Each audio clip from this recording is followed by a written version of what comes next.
रामनगर गांव से थोड़ा सा ही दूर एक परिवार ने एक बहुत ही आलीशान घर को खरीदा है और उस घर में ये परिवार कुछ ही दिन पहले रहने आया है।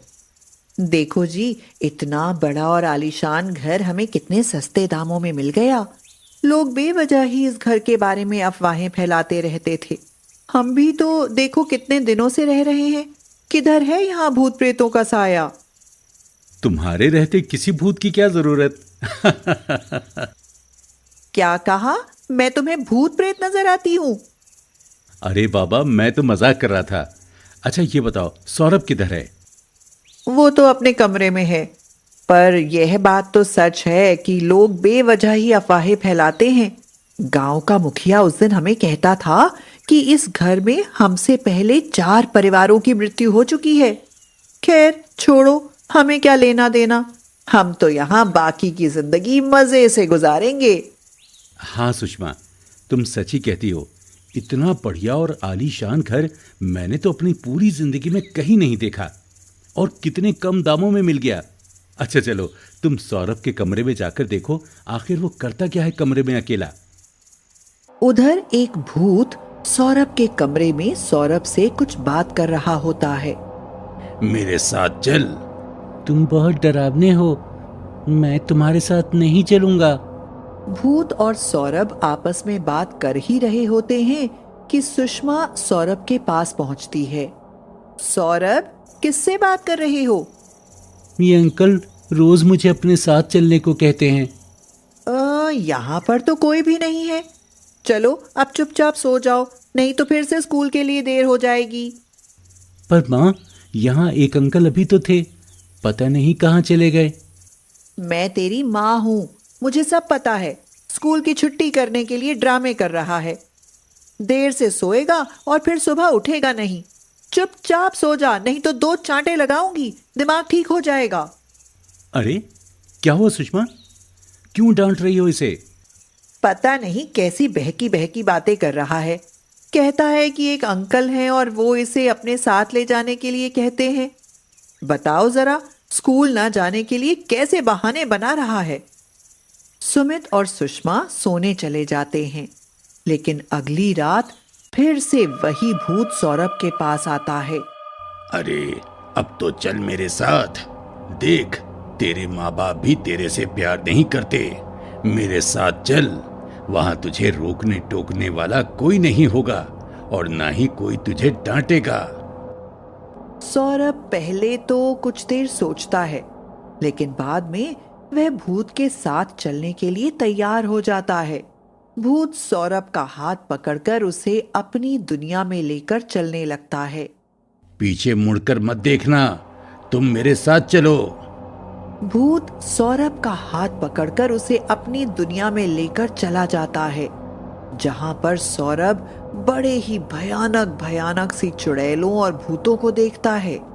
ये सब देखकर वो डर जाता है और भूत से वापस घर जाने की जिद करता है, लेकिन भूत उसको एक काली कोठरी में बंद कर देता है। अगली सुबह सुषमा सौरभ को जगाते हुए, उठ जा सौरभ, स्कूल के लिए देर हो जाएगी, उठ भी जा। सुषमा और सुमित सौरभ को उठाने की कोशिश करते हैं, पर सौरभ तो बेसुध अपने बिस्तर पर ही पड़ा होता है, जिसे देखकर सुमित और सुषमा डर जाते हैं। आनन फानन में डॉक्टर को बुलाकर लाते हैं। डॉक्टर सौरभ की जांच करता है। देखिए, सौरभ कोमा में चला गया है, पर जैसा तुमने बताया कि कल तक ये ठीक था, लेकिन सुबह नहीं उठा। मुझे तो कुछ ठीक नहीं लग रहा है।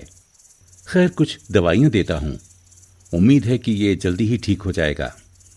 सौरभ को कई दिनों तक दवाइयां देने के बाद भी सौरभ कोमा से बाहर नहीं आता। कई तरह की दवाइयां और डॉक्टर बदलने पर भी सौरभ की हालत में कोई सुधार नहीं होता। हाय, कितने डॉक्टर बदल लिए, कितने बाबाओं से झाड़ फूंक करवा ली, लेकिन मेरा बच्चा होश में क्यों नहीं आता। हे भगवान, ये कैसी परीक्षा ले रहा है तू। हिम्मत रखो सुषमा, तुम ही हिम्मत हार जाओगी तो मेरे बच्चे को कौन संभालेगा? वो ठीक हो जाएगा। तभी अचानक से घर के बाहर एक औरत दरवाजे को खटखटाते हुए आवाज लगाती है। सुमित और सुषमा तुरंत दरवाजे पर पहुंचते हैं। हाँ माता जी, क्या चाहिए आपको? मैंने सुना है कि तुम्हारा बेटा कोमा में है और सभी तरह के उपायों के बाद भी वो कोमा से बाहर नहीं आया। हाँ माताजी, हम बहुत परेशान हैं। हमसे हमारे बेटे की ये हालत देखी नहीं जाती। मेरा नाम रूही है। एक बार तुम मुझे अपने बेटे के पास लेकर चलो, मैं तुम्हारी मदद कर सकती हूँ। सुमित और सुषमा रूही को अपने बेटे के पास लेकर जाते हैं। रूही सौरभ का हाथ पकड़कर आंखें बंद करके कुछ मंत्र पढ़ती है। अचानक से सौरभ कोमा में कुछ बड़बड़ाने लगता है। रूही तुरंत अपनी आंखें खोल लेती है। तुम्हारा बेटा इसी घर में कैद है, लेकिन वो बहुत डरा हुआ है। अगर जल्दी मदद नहीं की तो वो मर जाएगा। क्या बकवास है ये? मेरा बेटा तो ये रहा मेरे सामने। ये तो सिर्फ इसका शरीर है। इसकी रूह को एक शैतानी ताकत ने कैद करके रखा है। तुम कैसे वापस लाओगी मेरे बेटे को? प्लीज हमारी मदद करो, मुझे मेरा बेटा वापस चाहिए। हाँ, मेरा काम ही भटकी हुई रूहों को वापस लाना है, इसीलिए तो मेरा नाम रूही है। अब मुझे सौरभ के पास जाकर सौरभ को वापस लेकर आना होगा। तुम हम दोनों के शरीर का ध्यान रखना। अगर शरीर को कोई नुकसान हुआ तो रूह भटकती रह जाएगी। रूही आंखें बंद करके ध्यान लगाती है और उसकी रूह भूत की दुनिया में पहुंच जाती है। रूही देखती है कि पूरे घर में हर जगह भूत और चुड़ैलें रूही को घूर रही हैं। रूही इन सब से बचती बचाती सौरभ को ढूंढने लगती है। सौरभ बेटा, कहाँ हो तुम? मैं तुम्हें वापस घर लेने आई हूँ। ये लोग मुझे बाहर नहीं आने दे रहे। मुझे ले चलो, मुझे घर जाना है।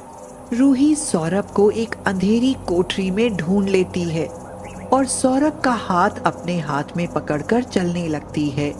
नहीं नहीं आंटी, ये सारे भूत हमें मार देंगे। मुझे बहुत डर लग रहा है। बेटा, ये भूत और चुड़ैलें हमारा कुछ नहीं बिगाड़ सकती। आत्मा को कोई नुकसान नहीं पहुंचा सकता। चलो तुम मेरे साथ। रूही सौरभ को भूतों की दुनिया से बाहर ले आती है और सौरभ होश में आ जाता है। सुमित, देखो हमारा बेटा वापस आ गया। ओह, धन्यवाद आपका। आपका ये एहसान हम जिंदगी भर नहीं भूलेंगे। अरे, इसकी कोई जरूरत नहीं है। इतना आसान होगा सौरभ को उस भूतिया दुनिया से बचाना, कभी नहीं सोचा था। मम्मी, पापा, वो देखो, ये यहाँ पे भी आ गया। कौन आ गया बेटा यहाँ पर? आंटी के पीछे खड़ा है ये सिरकटा भूत। जैसे ही रूही पीछे मुड़कर देखती है, वो सिरकटा भूत रूही का सिर काटकर मार डालता है और उसके बाद सुमित, सौरभ और सुषमा को जान से मार डालता है। आज हुआ पांचवें परिवार का भी खात्मा।